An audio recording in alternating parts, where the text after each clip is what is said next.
하겠습니다. 하나님의 말씀은 사도행전 26장 말씀입니다. 사도행전 26장 15절 23절까지의 말씀 보도록 하겠습니다. 한 절씩 하나님의 말씀을 교독합니다. 제가 먼저 읽겠습니다. 내가 대답하되 주님 누구시니까? 주께서 이르시되 나는 내가 박해하는 예수라.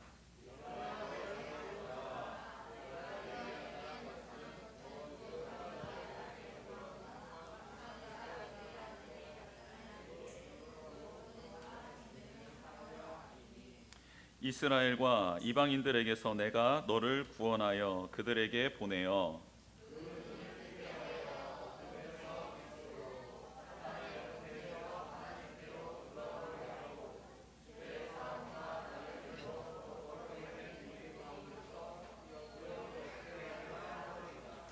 아그리빠 왕이여, 그러므로 하늘에서 보이신 것을 내가 거스르지 아니하고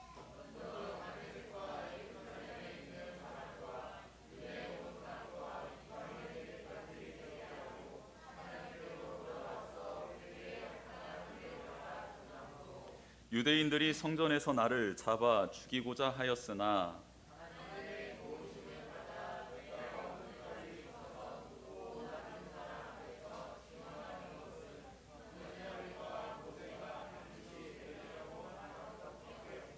같이 읽겠습니다. 곧 그리스도가 고난을 받으실 것과 죽은 자 가운데서 먼저 다시 살아나사 이스라엘과 이방인들에게 빛을 전하시리라 함이니이다 하니라. 아멘. 비울수록 사람을 더 채우는 말그릇이라는 책을 쓴 김윤나 씨가 이런 말을 했습니다. 당신의 말에 당신의 그릇이 보인다. 여러분, 말에는 그 사람의 인격과 성품이 담겨져 있습니다. 그래서 이 말 그릇, 성품의 그릇, 인품의 그릇을 잘 닦아놔야 그 말에 힘이 있고 또 그 말이 사람을 변화시키는 능력이 될 수 있습니다. 그녀는 이 세상에 말하는 사람을 두 부류로 나누더라고요. 그래서 어떤 형인가 봤더니 피구형의 말하는 사람과 캐치볼형의 말하는 사람으로 이렇게 나누더라고요. 여러분, 피구 해보셨습니까? 피구할 때 공을 어떻게 던지나요? 그 안에 있는 사람이 잘 밖에 던지나요? 아니면 온 힘을 다해 못 받고 맞추려고 던지나요? 그렇죠, 맞추려고 던지죠. 근데 이렇게 말하는 사람들이 있다라는 거예요. 상대방에게 자기의 감정, 자기의 생각을 거르지 않고 마치 피구하듯 마구 던져내는 사람들이 있다라고 저자는 말을 합니다. 그러면서 그런 사람 옆에 있으면 피곤하대요. 피곤하고 힘들대요. 오늘 부부들을 보니까 굉장히 다들 평안해 보이시는데 피구형은 아닌 것 같습니다. 그러면 캐치볼형은 어떤 형인가 봤더니 캐치볼은 뭡니까? 내가 던지면 상대방이 받고 상대방이 던지면 내가 받는 걸, 이걸 캐치볼이라고 하잖아요. 그러니까 말을 할 때 이렇게 한다는 거예요. 상대방이 받을 수 있는 말을 한다라는 겁니다. 그리고 상대방이 말을 하면 그 말을 잘 받는다라는 거예요. 이게 캐치볼형의 대화법이라고 합니다. 이런 사람들과 함께 거하면 어떤 일이 일어나냐면 마음이 편안해진대요. 위로를 받는데요. 쉼을 얻는데요. 오늘 옆에 계신 분 한번 쳐다보겠습니다. 옆에 계신 분 한번 쳐다봐 주세요. 이렇게 한번 고백하겠습니다. 캐치볼형이어서 감사합니다.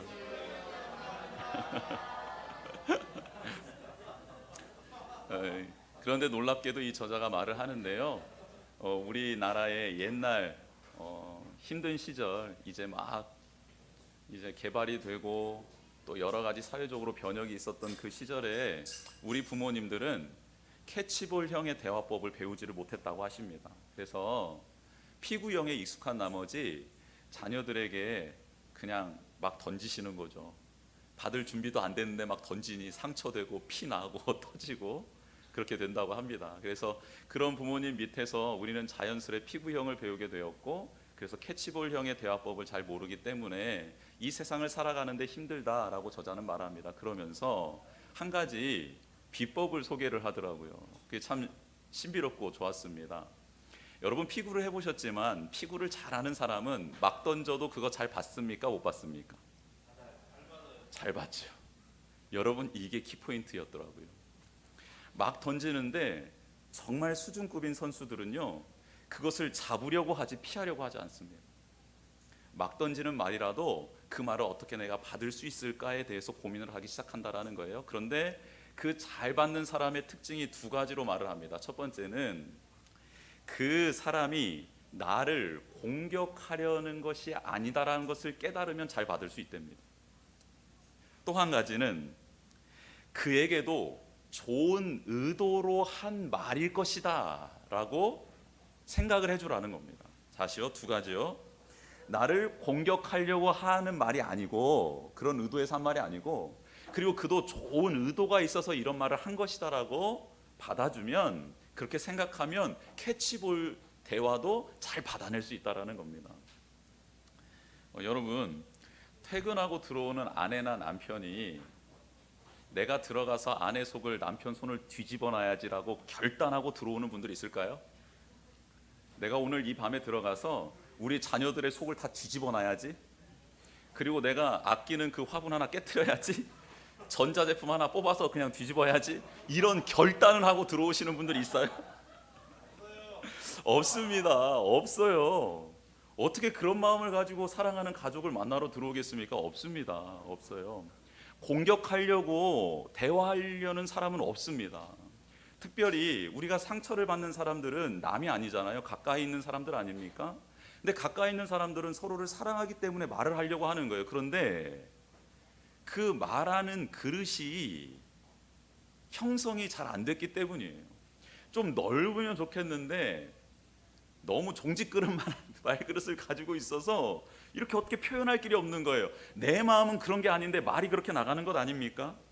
그래서요, 그 사람의 본심을 알아주며 대화하는 사람, 그러면 그 사람의 말이 받아지고 또 내 말이 그 사람에게 들려지는 대화를 하게 된다라는 겁니다. 그러면서 저자가 이런 예를 하나 들더라고요. 시아버님이 역귀성을 한 겁니다. 역귀성을 해서 너무너무 음식도 잘 먹고 기분 좋고 화기애애하게 너무너무 잘 지내고 있었다라는. 그런데 갑자기 이제 그 손주가, 그렇죠? 친손주가 이제 학교 갈 나이가 됐는데 엄마도 일하고 아빠도 일하니까 며느리한테 이렇게 말한 겁니다. 기분 좋아서 이렇게 말하는 겁니다. 얘야, 근데 너 이제 자녀 교육 잘 시켜야 될 때 아니냐? 이제 일 그만둬야 되는 거 아니야? 이렇게 말을 한 겁니다. 여러분 뒤집어져요, 안 뒤집어져요? 저자가 두 갈림길에 섰답니다. 확 뒤집어? 엎어? 그랬더니 엎고 난 다음에 관계가 깨질 일들, 상황 수습해야 될 일들, 이게 너무너무 많아지더라는 거예요. 그래서 또 한 가지 이성적으로, 그러면 이것을 어떻게 받아내야지? 아버님의 본심은 뭐였지? 라고 고민하면서 말할 것을 선택을 했는데 어떤 걸 선택했냐면 뒤집는 걸 선택하는 것이 아니라 관계를 유지 및 발전시켜 나가는 말을 선택했다 합니다. 그래서 이렇게 말했답니다. 아버님, 자녀 교육이 너무너무 중요하다고 말씀하시는 거지요? 이렇게 받아쳤답니다. 그랬더니 이 아버님이 좋아가지고 너 그거 어떻게 알았냐? 내가 얼마나 자녀 교육에 대해서 심혈을 기울, 그러면서 그 며느리를 보석처럼 대우하더라는 거예요. 여러분 거기에 받아칠 수 있었잖아요. 뭐라고요? 그러면 남편은 계속 일하고 저는 뭐 살림만 하라는 겁니까? 아버님 역기성한 이유가 이렇게 저를 멸시하려고 하신 거예요 하면 어떻게 되는 거예요? 말 그대로 뒤집어지는 거죠. 그런데 그 아버지의 본심을 건드려 준 거예요. 본심은 뭐예요? 우리 손주가 교육을 잘 받았으면 좋겠고, 그리고 가정에서도 그렇게 아름답게 크고 밖에서도 잘 컸으면 좋겠다라는 것을, 그 마음 진심을 받아준 거죠. 여러분 이렇게 대화하는 게 맞다라고 저자는 말합니다.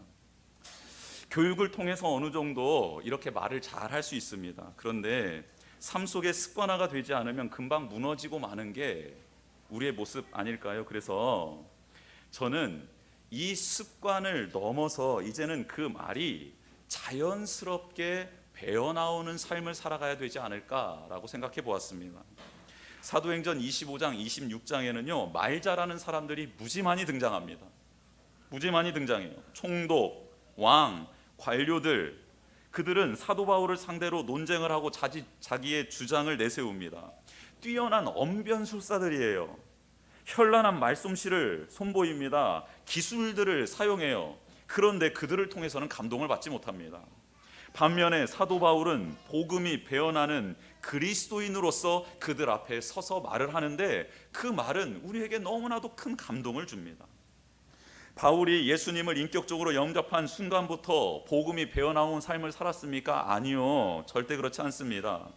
그의 열정이 선교팀을 망가뜨릴 뻔도 했습니다. 그의 열정이 자신이 사역의 현장으로 나오게끔 도와준 사람과 천천지 원수를 지게 만들 그런 일들도 일어날 뻔했었습니다.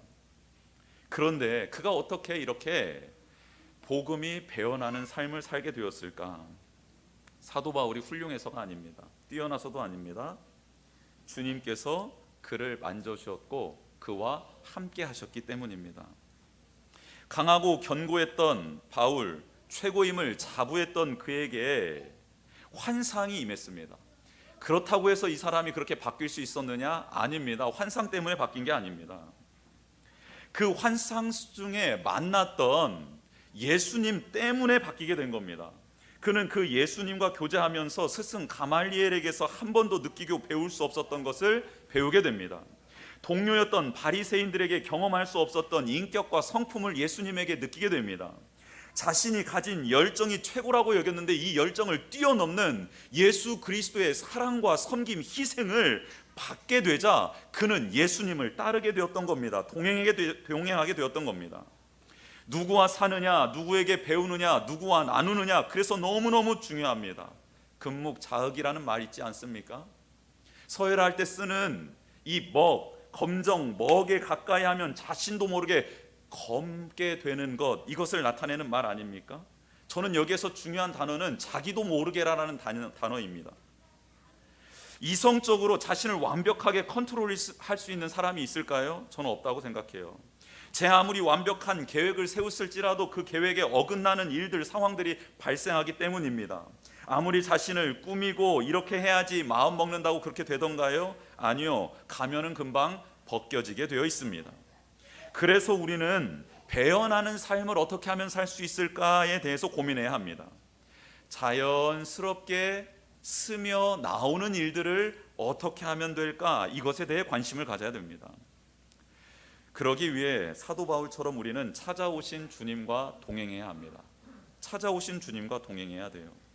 매일 함께 지내야 하지요. 그분의 말과 행동을 따라해야 합니다. 그분의 손길, 발길, 눈길 하나도 놓치지 않고 집중해야 합니다. 잘 따라하는 것부터가 시작입니다. 사도 바울은요, 예수님과 동행하면서 뭘 잘한 사람이었냐면 따라하는 걸 잘한 사람이었습니다. 따라했어요. 여러분 그 정종철 그 코미디언 아시나요? 코미디언 정종철 아세요? 그 정종철을 따서 아이스크림도 나왔잖아요. 뭡니까? 옥동자. 여러분 완전 대박 아닙니까? 그런데 이 정종철 집사님이 여러 군데 이렇게 간증하며 다니시더라고요. 간증하며 다니시는데 이 정종철 씨가 코미디언이 되기로 결정하고 난 다음에 했던 일이 딱 한 가지랍니다. 뭐냐면 그 당시 유행했던 코미디 프로 있잖아요. 모든 코미디 프로가 나오는 그 방송을 다 녹음기로 녹음하고 그것을 다 따라했답니다. 다 따라했대요. 따라하면서 한 가지를 깨달았답니다. 뭐냐면 흉내내는 것을 잘하면 사람들이 웃는다라는 것을 깨달았답니다. 그래서 소리를 모으기 시작했답니다. 소리를 개 짖는 소리부터 시작해서 핸드폰 울리는 소리부터 시작해서 상황별로 소리들을 다 수집을 하고 그것을 어떻게 하면 따라할 수 있을까 수많은 반복을 했답니다. 여러분 훌륭한 코미디언이 되기 위해서 그가 선택했던 길은 너무 단순했습니다. 뭡니까? 당시 너무너무 잘하고 있던 코미디언들을 다 따라했던 거예요. 여러분 우리가 신앙생활 잘하려면 뭐 하면 됩니까? 여러분 너무너무 쉽습니다. 뭘 따라하면 돼요? 예수님을 따라하면 됩니다. 지금 속으로 3명이 딱 이렇게 말하네요. 그게 쉽습니까? 어디 말같이? 그러니까 안 되는 거예요. 그러니까 해보면 됩니다. 따라해 보십시다. 오늘 말씀은 이 복음이 배어나는 삶을 사는 사도 바울의 모습이 나와 있습니다. 어떻게 그가 배어나오는 삶을 살게 되었을까? 오늘 그에게서 한번 교훈을 배웠으면 좋겠습니다. 사도 바울은 성령 충만함을 통해서 예수 그리스도를 닮고 따라간다라는 진리를 깨닫게 되었습니다. 그리고 자기가 만나는 사람들을 위해서 어떻게 기도해 줬냐면 성령의 충만함이 임하기를 축복하고 기도해 주었습니다. 그래서 그가 세운 교회, 그 교회를 어떻게 세워가야 하나라는 교회론을 집필한 에베소서에서는 이렇게 말씀하고 있습니다. 에베소서 2장입니다.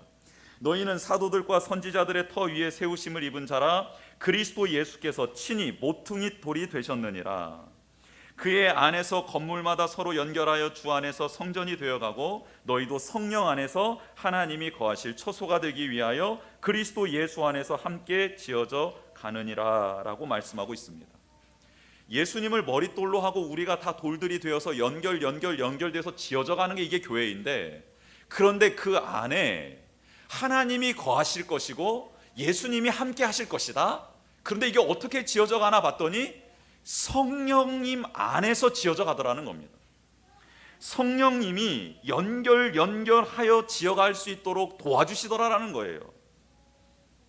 그래서 이 사도 바울은 교회가 바로 이 복음이 배어나는 공동체가 되어야 하고, 그러기 위해서 성령 하나님이 역사해야 된다라고 그렇게 말을 하고 있습니다. 오늘 본문을 통해서 그렇다면 사도 바울을 배우며 복음이 배어나는 교회는 어떻게 살아가야 되는지, 어떤 교회가 되어야 하는지 한번 알아보도록 하겠습니다. 첫 번째, 주보에 쓰는 난이죠. 첫 번째, 종과 증인의 사명을 다하는 교회여야 합니다. 복음이 배어나오는 교회는 종과 증인의 사명을 다하는 교회입니다. 바울은 하나님이 보여주신 것을 거스르지 않고 땅에서 전하고 행해야 한다라고 말하고 있지요. 19절 말씀입니다. 아그리빠 왕에게 이렇게 말합니다. 아그리빠 왕이여, 그러므로 하늘에서 보이신 것을 내가 거스르지 아니하고 라고 나와 있습니다.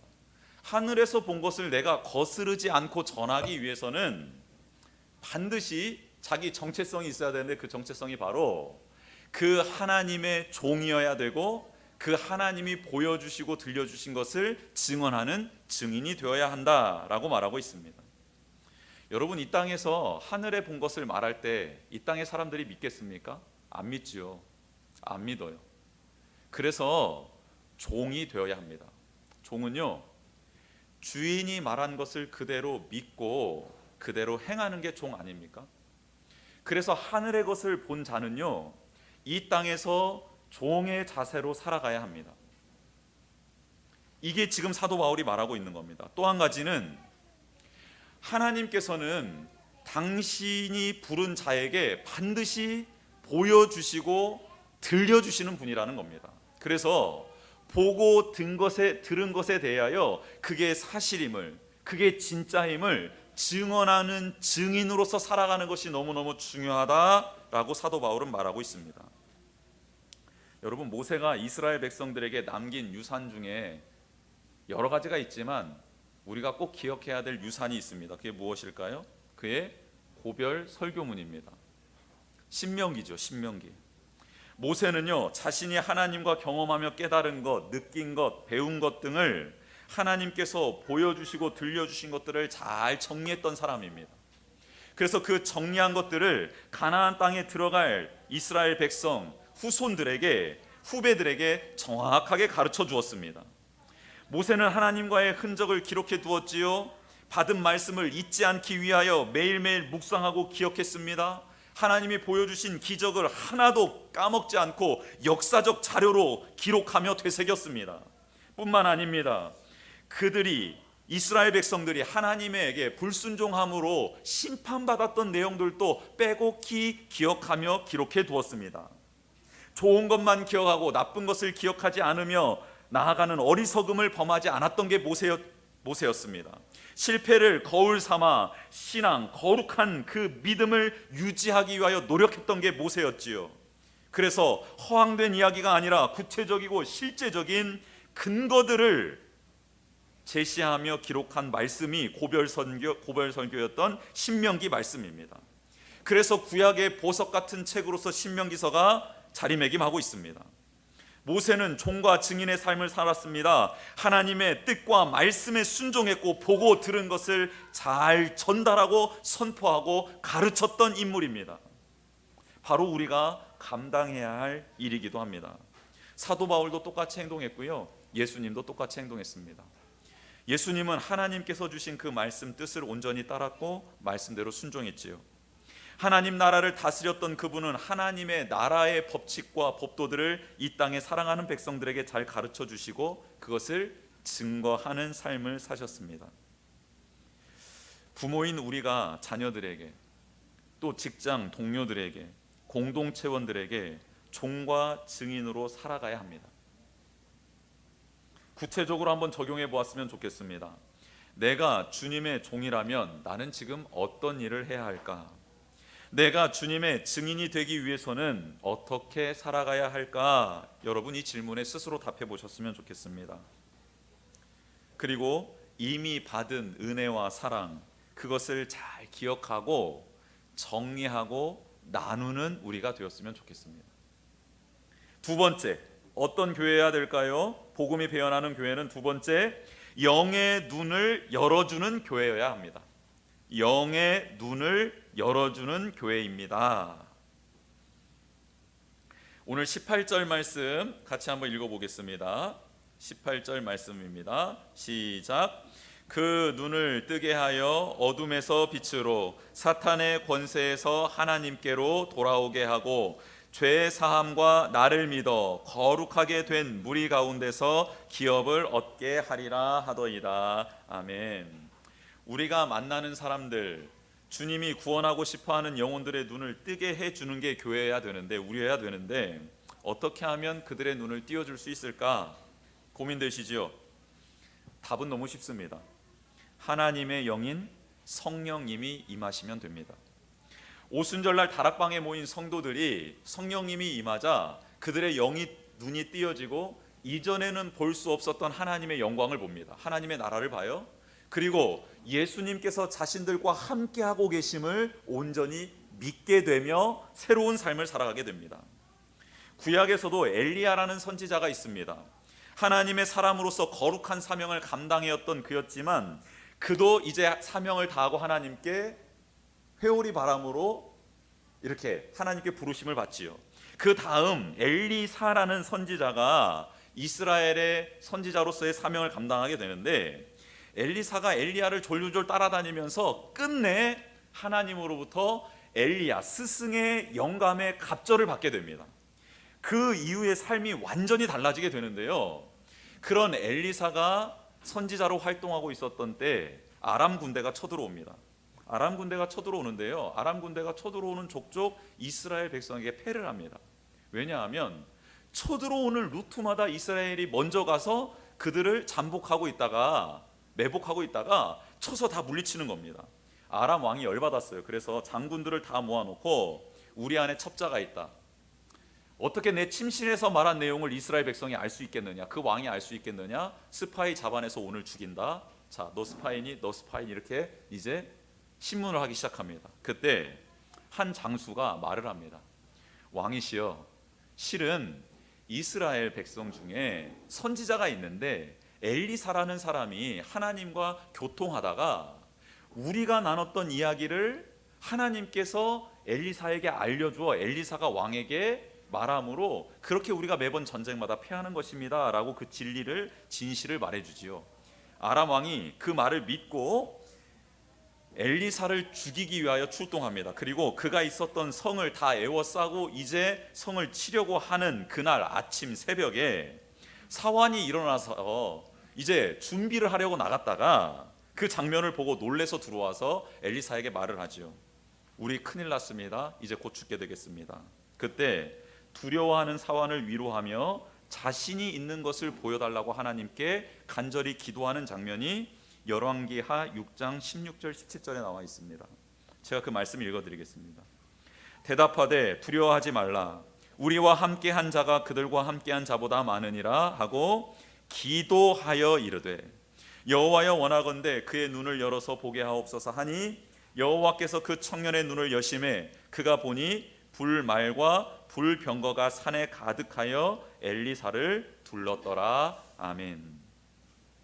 영의 눈을 열어주는 교회의 비밀이 오늘 말씀 속에 담겨져 있습니다. 어떻게 하면 영의 눈을 열어줄 수 있는 교회가 될 수 있을까? 먼저 기도하는 교회가 되어야 합니다. 엘리사는 기도하는 사람이었고 혼자 기도할 뿐만 아니라 엘리야가 맡겨두고 간 그 생도들, 지금으로 말하면 신학교의 신학생들을 돌보고 있었습니다. 그들과 함께 기도하고 그들과 함께 말씀을 나누고 말씀 속에서 하나님의 뜻을 가르치고 배웠던 자가 엘리사였습니다. 즉 교회가 어떻게 눈먼 자들의 눈을 열어주고 영의 눈을 띄워줄 수 있는가? 먼저 개인의 혹은 공동체의 기도와 간절한 간구가 있어야 된다는 거예요. 먼저 자신이 불말과 불병거도 보지 못하고 있는데 어떻게 다른 이들에게 그것을 보여줄 수 있겠습니까? 이것은 이루어질 수 없는 일입니다. 기도하는 공동체, 기도하는 교회가 바로 하나님의 불말과 불병거를 보게 되고, 기도하면 보여주시는 거다라는 확신이 있어 그렇지 못한 자를 위하여 기도하면 그도 보게 될 것이다라는 믿음을 가지고 하나님께 간구하게 된다라는 겁니다. 기도 외에는 하나님의 영의 역사하심을 볼 수 없습니다. 기도로 영의 눈이 열렸던 엘리사는 영의 눈이 닫혀 있었던 사환을 위하여 하나님께 기도하죠. 그런데 놀라운 사실은 하나님께 기도하자마자 하나님이 그의 사환의 눈을 열어주셨다라는 거예요. 왜 열어주셨을까요? 여러분, 하나님이 기다렸던 기도이기 때문입니다. 하나님이 원하셨던 기도였기 때문에 즉각 응답한 겁니다. 할렐루야. 엘리사가 하나님께 나의 사랑하는 사환의 눈을 열어주십시오 하자 하나님이 바로 열어주시고요, 놀랍게도 사환이 그 성 주변에 있었던 산을 둘러 덮고 있었던 불말과 불병거를 봅니다. 그런데 한 가지 안타까운 사환의 한계가 드러나죠. 사환은 하나님과 함께 하길 사모했던 것이 아니라 하나님과 함께하는 사환과 함께하기를 원했다. 스승 엘리사와 함께하기를 원했다라는 거예요.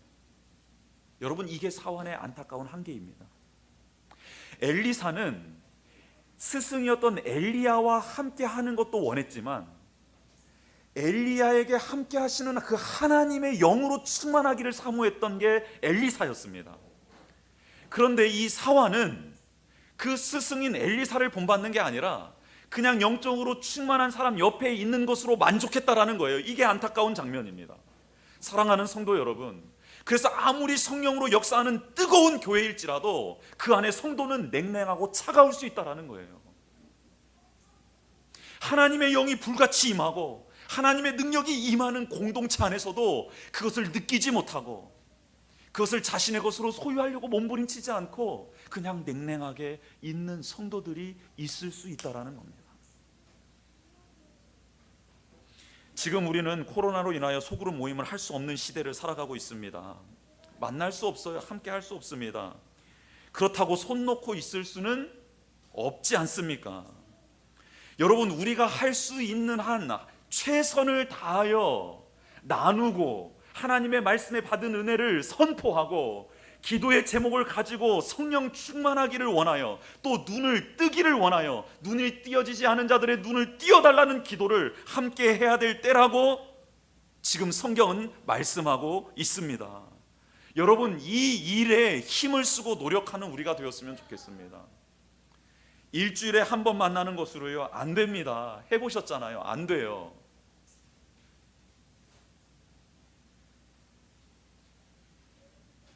하나님, 우리의 눈을 띄어주시고 하나님, 눈을 떠야 될 영혼들의 눈을 띄어주시는 은혜가 있기를 원합니다 라고 함께 서로의 마음을 합하여 기도하고 또 그러한 제목들을 나누고 함께 합심하는 우리가 되기를 원합니다.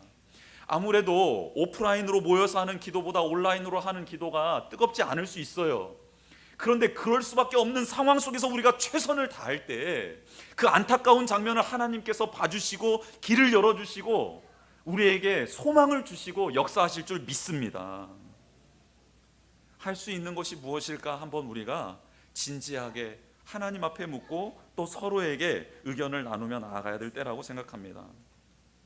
여러분, 한 번에 눈이 띄어지는 경우도 있지만요, 여러 번 반복해야 될 경우도 있습니다. 예수님께서 마가복음 8장에 한 눈먼 맹인을 고쳐주시는데요, 좀 특이하게 고쳐주십니다. 이 맹인을 따로 동네 밖으로 데리고 나가서 침을 그의 눈에 뱉어 그 눈을 띄어주시는데요, 눈을 뜨고 난 다음에 무엇이 보이느냐라고 묻습니다. 그때 이 맹인이었던 사람이 걸어 다니는 것이 보이는데 나무 같은 것이 걸어 다닙니다라고 말을 합니다. 그때 예수님이 그의 눈에 다시 한번 안수를 하셔서 눈을 띄어주시고 그 다음에 이 맹인이 모든 것을 밝히 보게 되었더라라는 말씀이 있습니다. 이 말은 무슨 말이냐면 당시 진리를 깨닫지 못하고 방황하고 있었던 제자들을 빗대어서 말씀해 주신 또 그런 기적의 사건이었습니다. 한 번 말해도 못 알아듣고 두 번 말해도 못 알아듣는데 그 제자들을 포기하지 않는 예수님의 성품 마음을 우리에게 알려주고 있습니다. 우리가 한 번 기도했는데 안 띄어질 수 있습니다. 그러면 어떻게 해야 될까요? 언제까지 해야 될까요? 그렇죠, 눈이 띄어질 때까지 하면 됩니다. 포기하지 않으면 됩니다. 말씀을 붙잡고 확신 가운데 하나님, 제 눈이 띄어질 때까지, 그리고 제가 중보하는 그 영혼의 눈이 띄어질 때까지 매번 오늘과 같은 마음으로, 진실한 마음으로 계속 기도하겠습니다 라는 사명을 포기하지 않는 교회가 되어야 될 줄 믿습니다.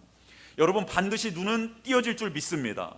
그 상대방의 눈도 열리게 될 줄 믿습니다. 이게 하나님의 말씀이기 때문에 이루어질 텐데 이것만 의심하지 말고 처음 마음을 가지고 그렇게 나아가는 우리 모든 성도님들 되었으면 좋겠습니다. 마지막입니다. 나를 본받으라고 외치는 교회입니다. 셋째, 나를 본받으라고 외치는 교회입니다. 여러분, 베스도 총독이 바울의 말을 다 듣고 이렇게 말하죠. 바울아, 네가 미쳤다.